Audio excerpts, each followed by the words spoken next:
got bluesy there at the end, but that is what we're here for. Folks, it's your pal Zach, singer, songwriter, guitar player extraordinaire.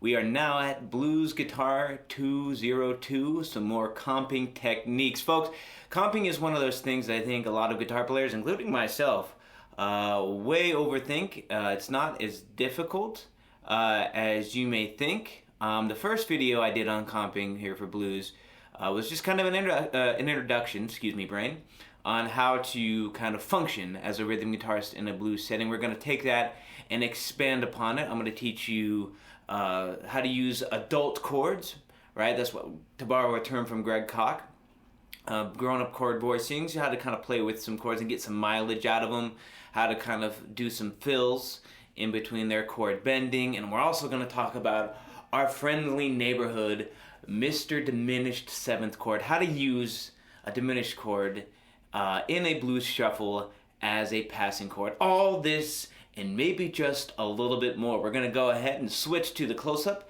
and we'll take a look and see what kind of chaos and bluesy nougat we can create, all right? What time is it? It's shuffle time. So we're just going to take this one bar, one chord at a time, kind of go through some of the stuff I did at the beginning. And the first thing I want to teach you is this grown-up chord or an adult chord, this 13th voicing.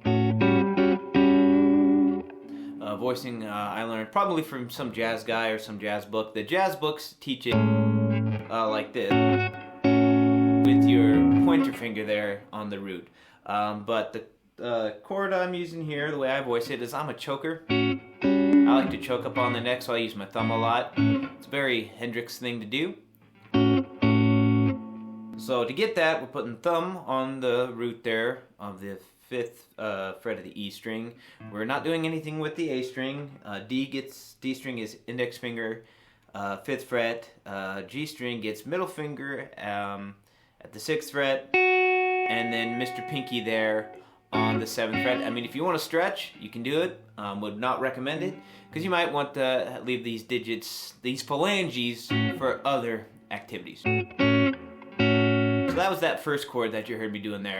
So let's kind of explore one of the concepts here with comping is chord mileage, chord variation. So what I mean by mileage is there's a lot of mileage you can get out of just one shape. So let's say that, as a matter of fact, I know this for a fact because I was playing bass guitar in this backing track. If the bass player is playing the root, you don't even have to worry about that. You can just focus on these higher string, and some things you can do with that, like we talked about in that first video. Slide it. You know, you could also take away that and just do focusing on, partial voicing. Whoa, Mr. Wiggles. That's kind of a fun little thing to do. Not being afraid to step out of the tonality. You know, you can bend the chord a little bit, kind of like, so I learned this from Greg Koch, who learned it from Robin Ford, who is now teaching it to you. So the circle, and I'm now teaching it to you, I guess. So that is now, the circle of plagiarism is complete. Kind of a fun little thing you can do. Just add a little vibrato on there. And it's not as easy to do with this,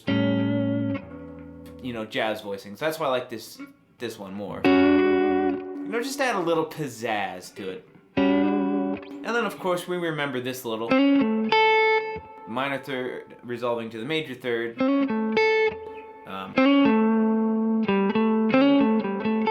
All sorts of things you can do with that. Don't be afraid to explore with those little fills. So there's that version. Oh, one of the things I did here was I came over here to this,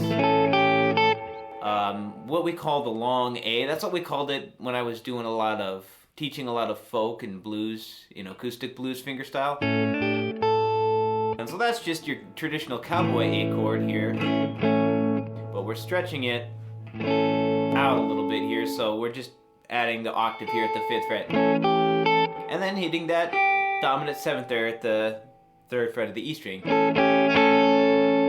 Very cool. So kind of some things all together is you've got this fancy voicing in addition to this classic dominant 7th voicing, this dominant 7th voicing, and this one, all fair game. And one of the cool things about playing with your chords and not being afraid to experiment with them a little bit is that the sky is the limit. You know, the only limit is your imagination, and if it sounds good, it is good. So you don't even have to stick to just the 13th. You could add this. You can do this A13 flat 9.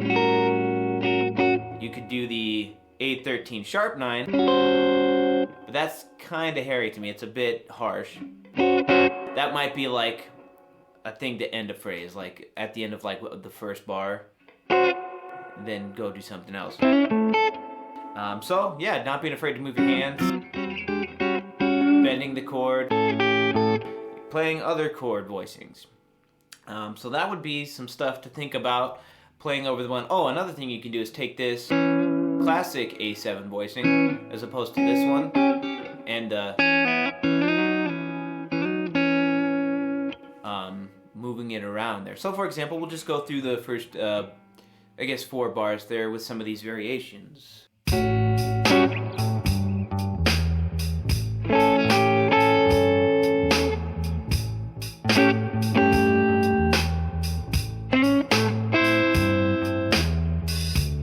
I didn't do this, so let's give you a bar of that. So 1, 2, 3.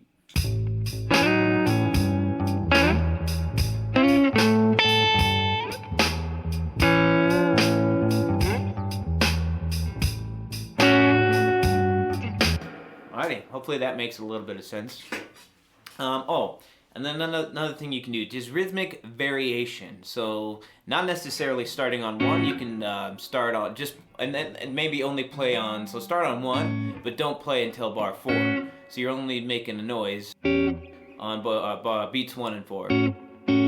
Or you can do a classic jazz thing and play a 2 and 4. So let's give you a demonstration of what that sounds like.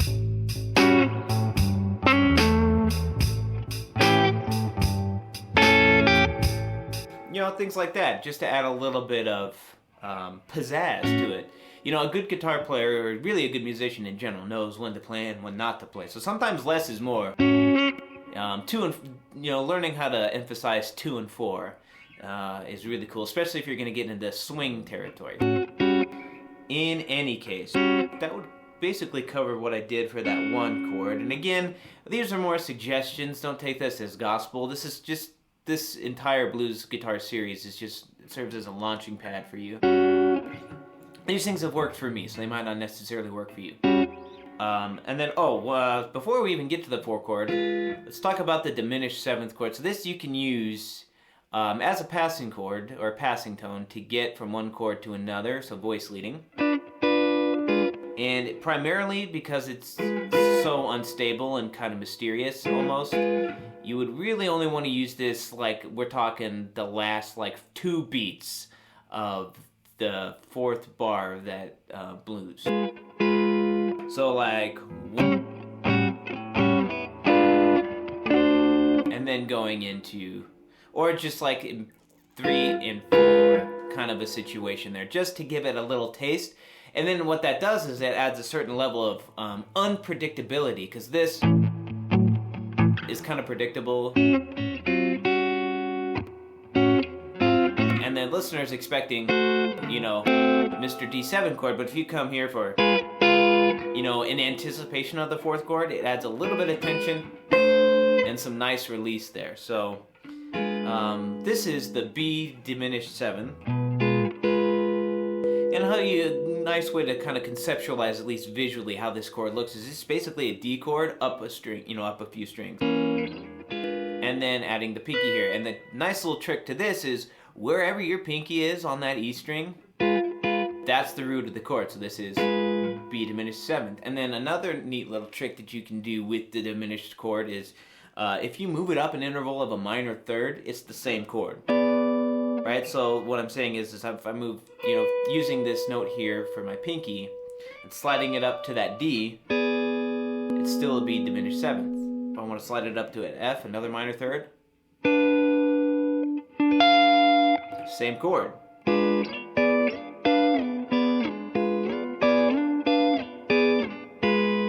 So hopefully that sounds familiar to you. So it's a nice little hip thing to do.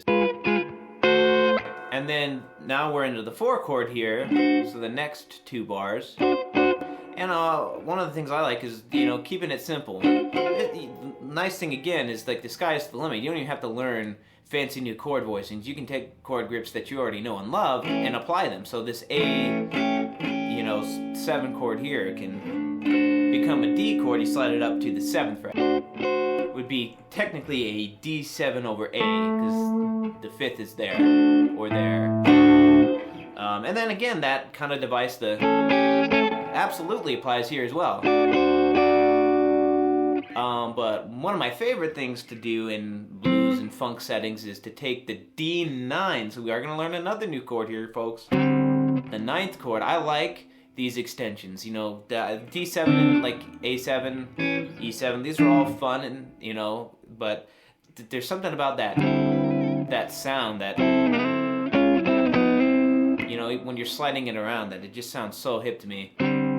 So to get that, we use the D chord here, so 5th fret of the A string for the root, then for the major 3rd there, pointer finger on the D string on the 4th fret, getting that 7th sound with Mr. Ring finger on the G string, again at the 5th fret, and then you have 2 choices here. You can kind of bar those 2, the B and E string, here getting that high E note for the 9th, or you can use your ring finger. There are trade-offs to both. This is kind of uncomfortable, and you run the risk of like choking, gripping too hard, and so you lose the ability to kind of grab that 13th, which is what I did later.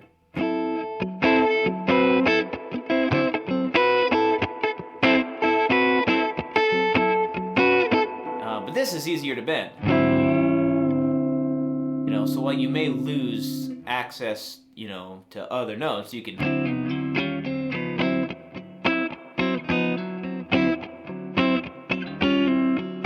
So, just something to keep in mind, variations, but my favorite thing, again, 9ths and 13ths.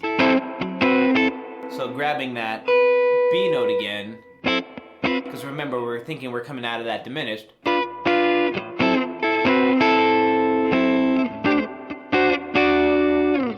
Some ideas there. So you've got the long, that A7 shape here, the 5th fret.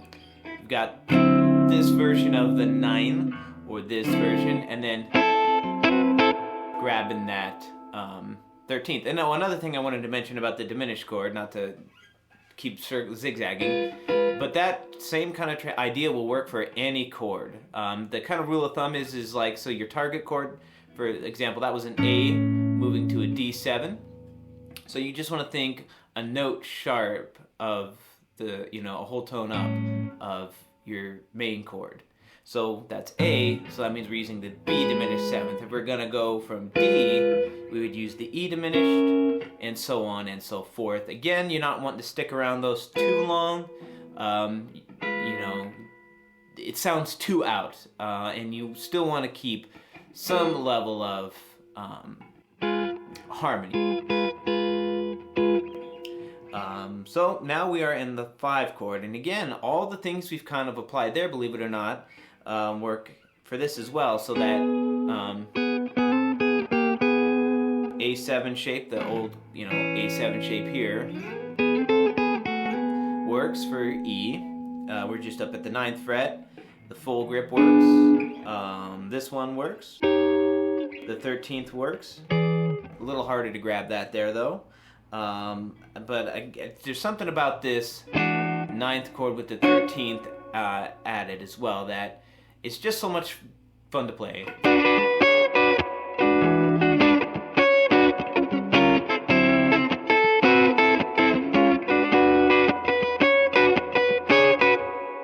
So adding that there, and then again, not being afraid to take a step outside for briefly the tonality of what you're doing. You can walk down, and that'll kind of help you stand apart from everybody else.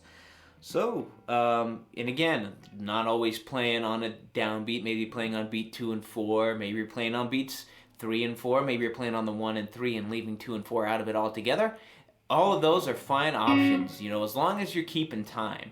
The whole purpose of rhythm, you know, is keeping time. So as long as that groove is there, all these things are fair game. So to recap what we learned this chord voicing here, the 13th chord. We learned this diminished voicing and learned that as long as we're traveling up or down intervals of that minor third, you've got the same chord. And that works transitioning from, I personally favor doing it from the 1 chord to the 4 chord in anticipation specifically of the 4 chord. So like beats 3 and 4 or beat 4 will get you the sound that you want. And that works for any chord as a passing tone for any chord in the blues progression. We learned this, the 9, doing a kind of a funky little step out to grab that 13.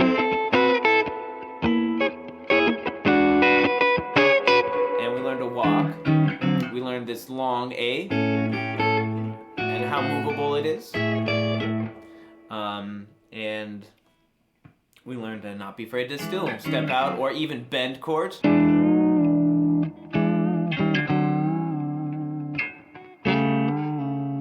know, playing around with that. So hopefully these give you some ideas to experiment with your rhythm guitar playing. My suggestion to you is either creating a backing track yourself of just those, you know, standard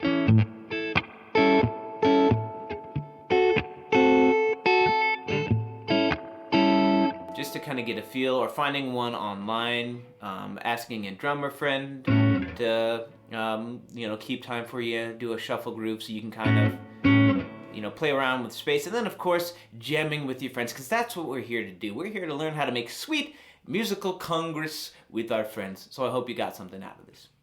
Oh my goodness, we did it. Thank you so much for watching this video. I hope you're getting something out of this course here. The purpose of these videos here, the 101 to 103 and subsequently 201 to 203, is to kind of give you a foundation to build upon as you begin your blues journey. And so, I mean, I'm certainly getting a lot out of it as a teacher. And so would mean the world to me if you even get one little thing out of it. It's worth the price of admission, which is absolutely nothing. Would appreciate you, if you do like this video, maybe consider subscribing for more educational content and one-off video essays and things like that I do. All in the name of education, of course. Also here on YouTube, every Tuesday night, the live music experience of the Century Musical Hangout, my live music broadcast in which I perform some of my own jams as well as classic covers of classic tunes, things that influence me. Anything can happen. Who knows? That's why you want us to, to subscribe and tune into that every Tuesday night at 6 p.m. Pacific time. Also would appreciate it if you would click the links in the description box below to follow me on Instagram, TikTok, Facebook, all those places. That's where the Zach is doing Zach things. So I would appreciate that as well. But also appreciate you giving some of my records a listen to. I have about 5 albums, I believe, 6 albums you can listen to right now streaming. So I would appreciate you listening to those. And following me on those channels as well for more music in the not too distant future. I'm done promoting myself. I have been Zach Hval, singer, songwriter, guitar player extraordinaire, signing off, reminding you that of the law of homicidal restraint. Some people are alive only because it's illegal to kill them. Bread is bread, cheese is cheese, praise God.